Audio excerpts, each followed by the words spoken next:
Okay, I got this, and I wonder if I got a scrap of wood around. I can make a picnic out of it. Okay, I'll start with that, and then I'll go like this.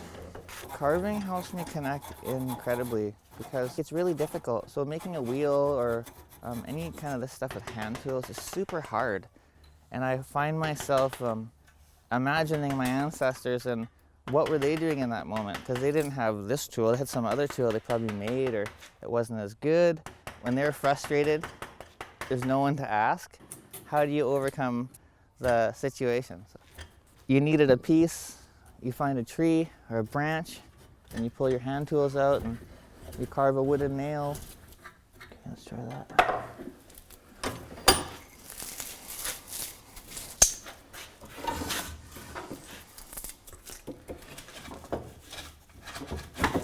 Like that.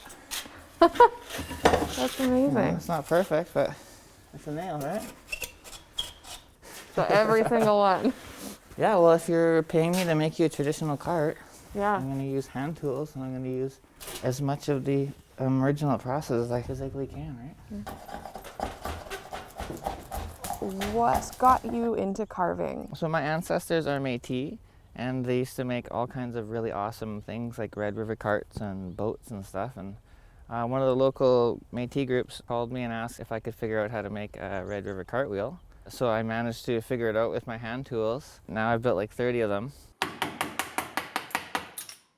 This is my first mallet that I made. So the very first Red River cart that I made, I was using hand tools, so I wanted to use a handmade hammer. So that's a piece of alder from my wood pile and a piece of spruce and little wooden nails in there. And it's cracked, and it's been cracked ever since the very beginning.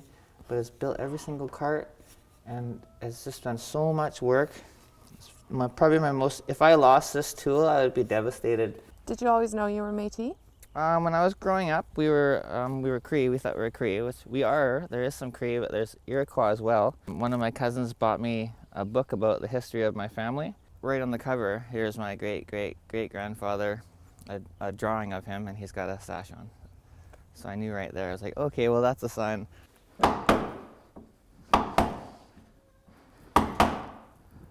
And do you think about your ancestors a lot when you're carving? Totally, I think about them all the time. When I was building the boat, I was like calling to them, like, you know, literally naming them, you know, like, Johnny, you know, what do I do? How do I get this rib of the boat to bend?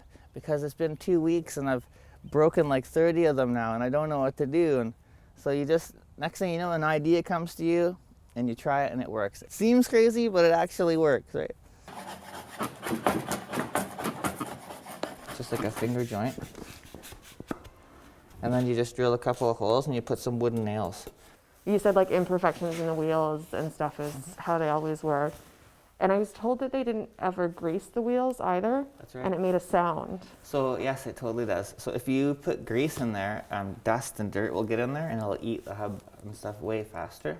So we just use it wood on wood and it would sound crazy loud. They called it the Fiddle of the West in the old days because it sounded like you hear a bunch of them coming and it sounded like whining fiddles. Yeah. Everything kind of falls away and you're just in that moment and you're pulling a tool through a piece of wood and it's something that's hard to explain. You just have to feel it. And then just push. There you go. Yeah, cool. Follow through, right? It's hard to get the pressure. That is the hardest for people.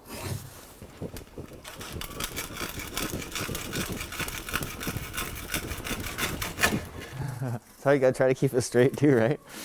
So it's like, yeah. Try to get a level on it.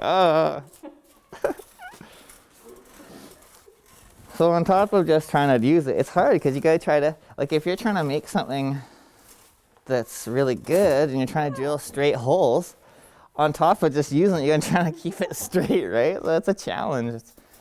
It's hard, man.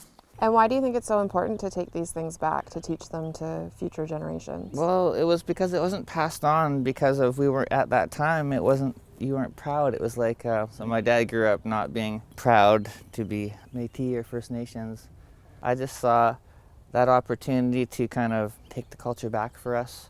Super important for me to pass that on to my children so that we're not forgotten, because we're also called the forgotten ones. right? The Métis people. Getting that back, I feel like we're not being forgotten. My name is Pat Calihou, and I am a member of the Métis Nation of British Columbia.